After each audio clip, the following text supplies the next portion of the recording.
अस्सलाम वालेकुम दोस्तों, मैं हूं जुल्किफ़ल ख़ान और आप देख रहे हैं विन अकबर ट्रैवल्स का यूट्यूब चैनल।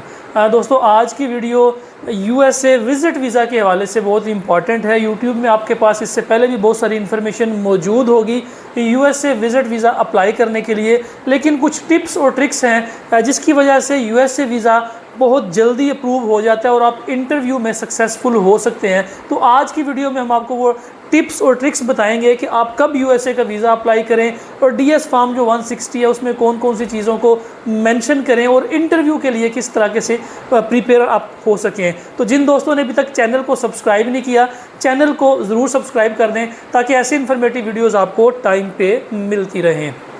दुनिया का सबसे आसान जो वीज़ा है वो यूएसए का वीज़ा है। उसकी वजह यह है कि ये विदाउट एनी डॉक्यूमेंट आपको इंटरव्यू करके उसके ऊपर डिसाइड करते हैं कि उन्होंने आपको वीज़ा देना है या नहीं देना।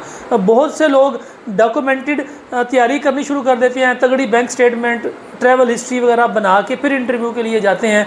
तो समटाइम्स वो आपके डॉक्यूमेंट्स बिल्कुल भी नहीं देखते, जस्ट आपसे 2 क्वेश्चंस करते हैं कि आप अमेरिका क्यों जा रहे हैं और वहाँ पे आप क्या करेंगे। उसके बाद वो आपको पेपर पकड़ा देते हैं कि ये लें जी आप जाएं, आप दोबारा इसके लिए कोशिश करें। 3 जो आपको बेसिक मैं टिप्स और ट्रिक्स बताऊंगा कि आपने अमेरिका का वीज़ा अप्लाई करने से पहले कौन कौन सी चीज़ें मद्देनज़र रखनी है। सबसे पहले आपका जो सोर्स ऑफ इनकम है वो क्लियर होना चाहिए कि आप जो भी आप सोर्स ऑफ इनकम मेंशन करते हैं उसमें आपकी जो प्रीवियस रिकॉर्ड है, बिजनेस है, चाहे आप जॉब करते हैं, कुछ भी कर रहे हैं, आपने प्रॉपर उसमें मेंशन करना है कि आपने हर साल बेसिकली किया क्या।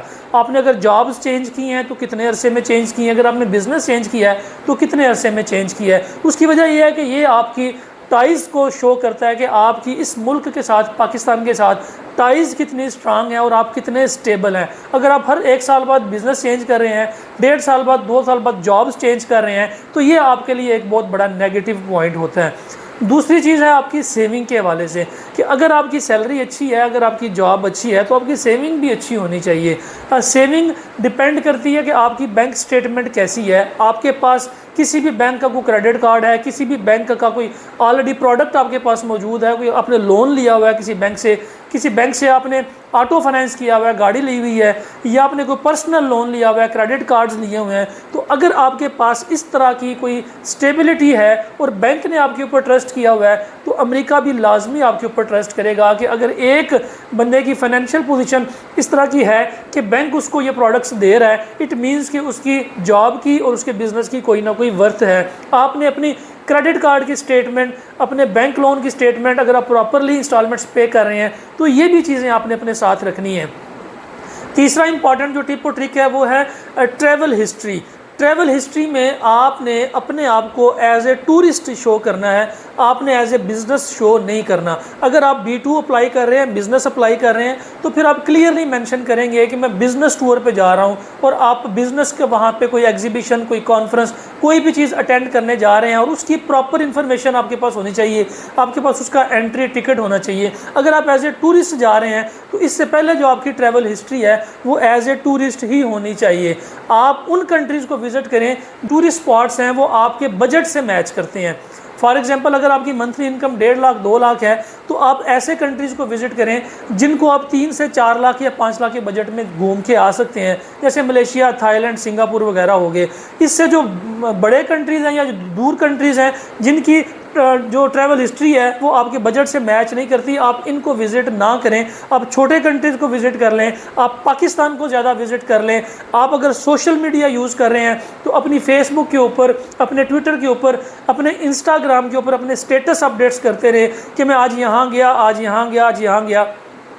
जो यूएसए की एम्बेसी है वो आपके सोशल अकाउंट्स को बहुत ज़्यादा देखती है कि आपकी जो ट्रैवल हिस्ट्री है उसमें आप जहाँ जहाँ पे गए, आपकी जो गूगल की लोकेशन थी और आपकी जो सोशल मीडिया था, आपने यहाँ पे भी इसको बताया या नहीं बताया। तो इस हवाले से अगर आप चाहे पाकिस्तान घूम रहे हैं सारा, चाहे आप लोकल प्लेसेस घूम रहे हैं, चाहे इंटरनेशनल प्लेसेस घूम रहे हैं, आपने अपने सोशल मीडिया को लाजमी अपडेट रखना है। अगर ये चीज़ें आपके पास होंगी तो चाहे आपकी बैंक स्टेटमेंट थोड़ी है या आपका जो सोर्स ऑफ इनकम है वो बहुत अच्छा नहीं है, तो फिर भी यूएसए आपका जो विज़िट वीज़ा है उसको कंसिडर करेगा और लाजमी कंसिडर करेगा। और बाकी जो आ जाती है आपके इंटरव्यू की प्रिपरेशन, कि वो इंटरव्यू में आपसे जो सवालात करते हैं, तो सबसे पहले आपने उनको बताना है कि आपका जो मकसद है यूएसए का वो क्या है। वो अगर आपसे कहेगा जी आप किस लिए जा रहे हैं, तो आपने 2 लाइंस में अपना मकसद ख़त्म नहीं करना कि मैं टूरिज़म के लिए जा रहा हूँ या साइट सीइंग के लिए जा रहा हूँ या हॉलीडेज़ के लिए जा रहा हूँ।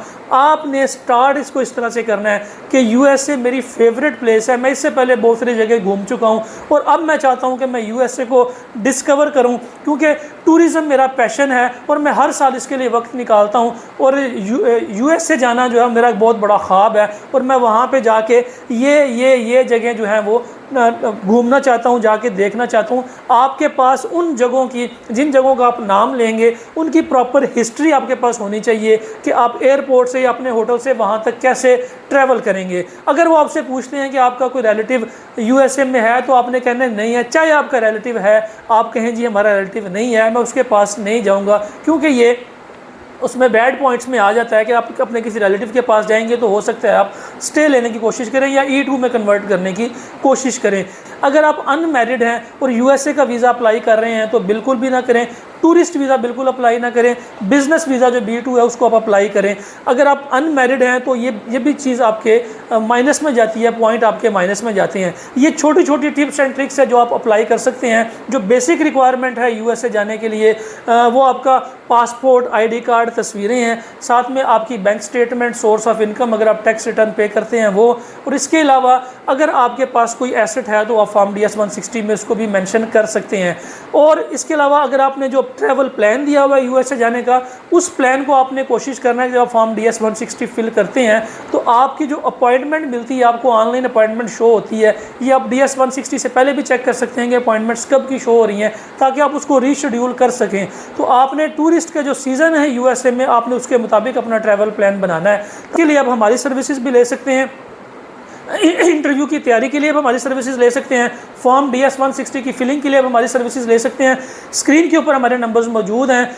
4 हमारे ऑफिस पाकिस्तान में है, 1 UAE में है। जो लोग पाकिस्तान से अप्लाई करना चाह रहे हैं, अपनी अपॉइंटमेंट रीशेड्यूल करना चाह रहे हैं, वो कांटेक्ट कर सकते हैं। जो हमारे दोस्त ओवरसीज़ पाकिस्तानी हैं, किसी और कंट्री के रेजिडेंट हैं, यूएसए जाना चाह रहे हैं, वो हमारे UAE ऑफिस में कांटेक्ट कर सकते हैं। और ये सारी सर्विसेज और टिप्स हमसे फेस टू फेस ऑफिस आके भी आप ले सकते हैं। फ़िलहाल के लिए इतना ही। अपना और अपने साथ रहने वालों का खास ख्याल रखिएगा। अपने इस चैनल का भी मुझे दें इजाज़त।